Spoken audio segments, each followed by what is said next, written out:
I once heard it said, pay more attention to the season than the date on the calendar. And it always stuck with me. Welcome to Maverick-Minute.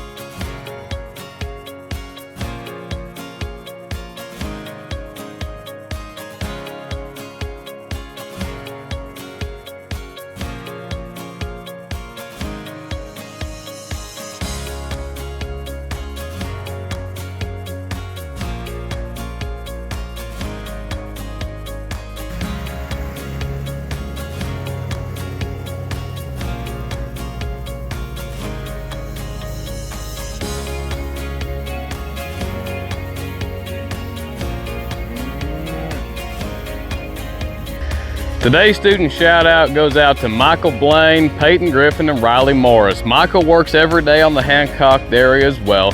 Peyton Griffin has been putting in a lot of hours in the hayfield similar to where we're at today. And finally, Riley Morris is preparing to travel across state lines to various cattle shows throughout the summer, and we're looking forward to seeing her upcoming success. Today on Maverick-Minute, we're talking about hay. We're gonna make hay while the sun shines, and hang with us as we show you how to produce a bale of hay. It's important to know and understand that with the process of making hay, we actually have to have a dry period of time with enough days to allow our product to be truly safe and effective for our livestock to utilize. The steps to making hay include the following. Number one, find a dry period of time that you can actually produce your product. Number two, we will mow and possibly condition that hay all in the same process dependent on what equipment we have access to. From there, it's common to utilize a tedder. Whenever we ted this hay that's laid down on the ground, it will actually flip it over and allow that hay to dry even more thoroughly at a faster rate of speed, as opposed to leaving this hay sit stagnant for a period of time. We'll follow up by raking, which is what's going on behind me right now. And then finally, we'll roll the baler through, and that's what helps us take our hay and put it in a package that we can actually physically move from our field, store in a barn or under a hay tarp somewhere, and then use it throughout this winter to actually feed our livestock. It's no secret, in the Show Me State, the weather can sometimes present real challenges, whether it's sporting events, whether it's agriculture, whether it's a day outside in some type of recreational activity. Oftentimes the weather doesn't cooperate. I've heard it said before that if you stick around 30 minutes, the weather will change, and some days I believe that that is more true than we realize. Our weather can be unpredictable in the springtime. The best hay, the best grass hay that's harvested is typically harvested in the month of May. That is a often unachievable goal for most people unless they're utilizing a wrapping type of machine. Basically, those hay bales become haylage. They don't stay as just regular hay bales due to their higher moisture content, and that's what we're going to discuss. Our weather has to be cooperative. You're looking for between 3 and 5 days of dry weather that allows, number one, the field conditions to allow your machines to run through the field without damaging your soil profile, cutting ruts, increasing compaction rates, which can actually harm the root system of your plants and reduce the amount of available water to those plants. So yeah, you can get out there in the field way too early, even though the sun is shining. If your field conditions are not correct, don't take your heavy machinery into your pasture. Once you have had enough time for your field to essentially dry up so you can actually have traction and operate, you can go through and mow that hay, provided you've got a 3-day to 5-day window of dry weather. You're looking for increased air temperature, you're looking for sunlight, full sunlight if possible, and enough time to allow that hay to become safe. Why do I say safe? This grass in the field, when it was mowed the other day, it was 75 to 80% moisture content. We are looking for that to dry down between 13 and 17% so that it can actually be utilized. If our moisture content is much higher than that, we run a risk of actually having mold form inside the bale of hay. These bales of hay will weigh about 1,000 pounds, and what we know scientifically, we can have events such as spontaneous combustion occurring. Essentially what happens as that mold grows and forms inside that bale of hay, it will produce heat due to the cellular processes that it's going through to live, just like anyone else. If you exercise, you produce heat. Just by living and breathing and watching this video, your body is doing work producing heat. It's the same way with those molds. And essentially what happens is enough heat builds up and it will actually catch the bale of hay on fire, which can be destructive for your feed bill, can also be destructive with facilities or other equipment or assets that it might damage. As those sparks fly off of your hay fire, it can land on a house, it can land on somebody else's haystack, it can become a real mess in a heartbeat. Additionally, if your hay is not fully cured, we're talking about the field curing process here, actually drying it down where it can be baled. If it's not fully cured, it'll spoil, and that reduces your feed quality and palatability. What is palatability? Palatability is the overall eating experience. For people, when we have a really juicy steak, we say its palatability is very high. Cattle are the same way. Though they're not consuming steak, they are consuming this forage. We want it to be as palatable as possible, to be cured down. And we talked about the weather. When the weather doesn't allow us to harvest our hay in a timely manner, the grass continues to grow. And we know, like all living creatures on planet Earth, the goal is to reproduce and continue the species. As these plants grow, they're going to produce a seed head. This would be an example of an orchard grass seed head. The majority of our hay in Missouri is cool season grasses, so it is the 12th day of June. And this orchard grass has essentially completed its task. It's produced a stem. I have to remember the first process is to produce leaf. Once it has leaf, those are the solar panels for that plant to grow.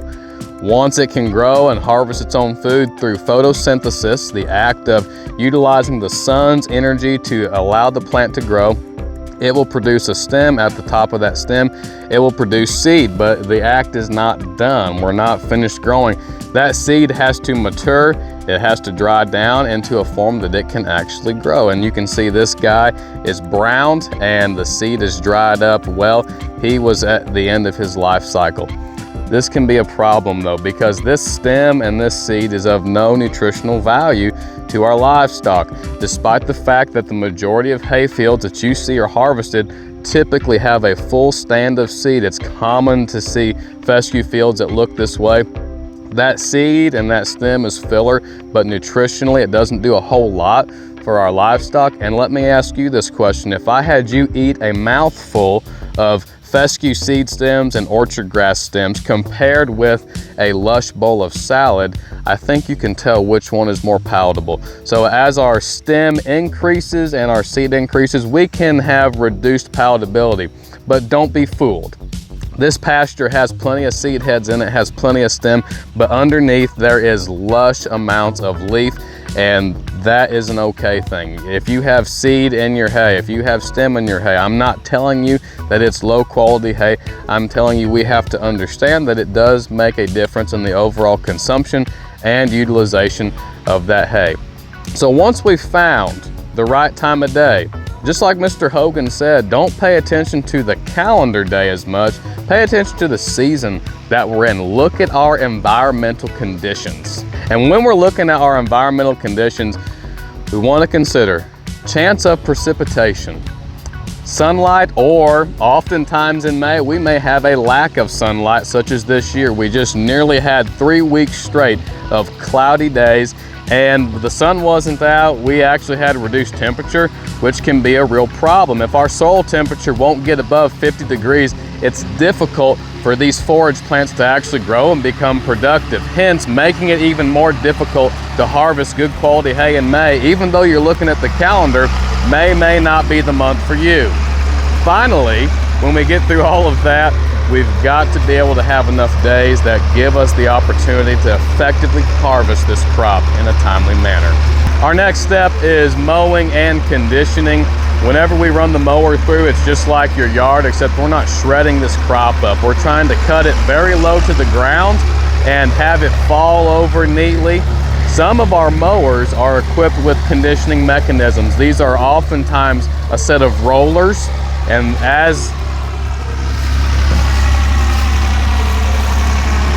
as this long stem and this leaf matter was to roll through those rollers, it crimps the plants and it can squeeze out moisture and allow that moisture to remove more effectively.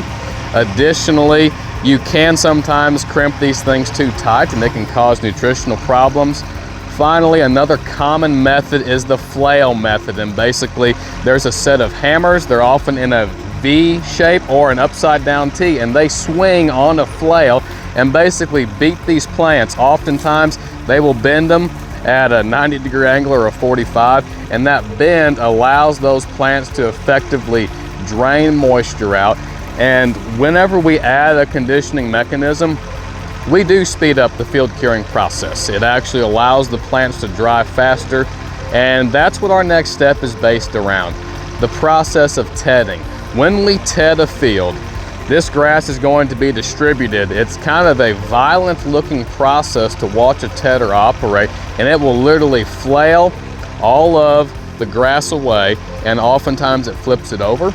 And if we look at this forage right now, it all has a cool minty green appearance. If we were to flip it over right now, we can see that it's actually still got some green color. We're going to look at that in just a minute. Let's take a look and see what some of this hay looks like today as we're getting ready to rake it. You can look at the color, and overall it has a minty green, a cool green color until we flip it over. Whenever we flip that hay over, we can see that, oh yeah, there's still some bright green grass that needs to dry down. And so the act of tedding, the act of conditioning when we mow it, the act of tedding once it has been mowed, and additionally, your hay will actually continue to cure if you give it time to sit in the windrow before you actually begin baling operations. Our next process is raking, and that's exactly what's going on in today's episode. We're going to rake and bale this hay. Raking is where we combine this hay up into one big windrow. Our crop can still cure in that windrow, but we have to be mindful that it can't be overly wet. It has to be at a lower moisture content. And as you look to the sides here, we'll get a better view in just a minute. Those windrows consolidate the work so that our baler with a 4.5 foot or 5 foot wide pickup, that would be the intake of the baler. In layman's terms, we would call that the mouth of the baler, is about 4 to 5 foot wide. And when we consolidate these windrows, we can actually feed that hay in more effectively. We're combining the hay from maybe a 10-foot pass into a little 2.5 foot wide strip, and we can feed that into our baler to have a uniform bale. It makes our work faster and it makes it more efficient. Speaking of efficiency, that can be a two-sided sword. Baling hay is a efficiency improver, whether you're doing round bales or small square bales or large square bales. However, there is a lot of discussion in the industry. What is the most efficient way to feed our livestock? And we all know that cows, the other livestock animals, they have a tendency to pick through and eat what they like out of each type of hay that you may provide them. Round bales can get a bad rap because they're used in a bale ring, which we've seen a lot of excessive waste with bale rings. So to solve that problem, a lot of producers will actually unroll that hay throughout the field. It helps them separate and spread out. It helps spread out the nutrition in this grass and helps us actually fertilize some of our pastures and have even manure distribution. One drawback though is we have to unroll that hay directly on the ground. So if it's really wet outside and snowy, we're going to have some waste. Additionally, livestock will bed down in that hay and there's going to be some loss because of that. People that feed square bales, often those can be fed in a concrete manger or some type of trough, which gets it off the ground and prevents animals from laying in it, which can be very beneficial. However, it's much more labor intensive. Whenever we move up to large square bales, those bales can be fed in a similar fashion, but you're unable to actually unroll it just like a hay producer that has a hay bed or an unroller for their tractor. That's an advantage for them. If they don't have the large machinery to handle those big bales, that can be a challenge as well. At the end of the day, if you're able to utilize a method that you have the equipment for, and you can actually use strategies that prevent and minimize the amount of waste you have, that's the goal. It is important to note that before you get your first cutting of hay, the longer that you wait, the longer you have to move into the growing season, your total volume of forage will increase. As the plants grow more, they mature, the leaf blade becomes longer and maybe wider. You get stem and you get seed and you get overall more growth. And as in the case of a Missouri hay producer, we have cool season grass that grows strongly throughout the early springtime. Whenever you start getting into late spring, early summer, warm season grasses will also grow. That increases your total volume, which is pretty handy. However, the longer we go into the growing season, we know scientifically that the quality begins to drop. So there's kind of a double-edged sword that we're dealing with when we talk about forage volume and forage quality from a hay production standpoint. Something to consider when producing hay that's of adequate quality is fertility needs of your soil. I like to explain it with two different scenarios. Scenario one is a classic situation where if you've got livestock that's grazing a pasture and you never harvest hay off of it because you're continually grazing it, which is very common, the fertility, the fertilizer that you apply on that ground is going to be retained at a rate of about 75 to 90%. How does this happen? Well, if we look at a fertilizer formulation, it's made of three components of primary macronutrients: nitrogen, phosphorus, and potassium. Nitrogen is a really handy product. It's kind of like pouring a jug of gasoline on a fire. It allows the plant to grow faster. It allows volume to increase. It's a positive for your field. However, nitrogen stays available in your soil profile for 60 days, maybe a little bit longer than that, depending on the product that you're using, if it's ammonium nitrate or urea. The other two components, P and K, phosphorus and potassium is their scientific abbreviation. They are all based around root development and overall plant structure, and that's what allows these plants to be strong. That's what allows the plants to grow and be of high forage quality nutritionally to our livestock. P and K, those are the primary macronutrients that will stay at 75 to 90% in your soil profile. What happens is that fertility, that fertilizer is uptook into the plant itself. The cow ingests it, she digests it, she utilizes some of it, but between 75% and 90% of those materials will be excreted by the cow and deposited in her manure. The cool thing is, with some manure distribution work, you can maintain your fertility with very minimal fertilizer, which allows your fertilizer budget to be primarily used for nitrogen. The second scenario is what I'm standing in today. It's a 100% hay scenario. If you have ground that all it does is produce hay, you get 2 or more cuttings based upon what the particular forage is. Your fertilizer follows the same pattern. It is uptook by the plant. In this case, we've got a lot of grass and a little bit of red clover in this hay field.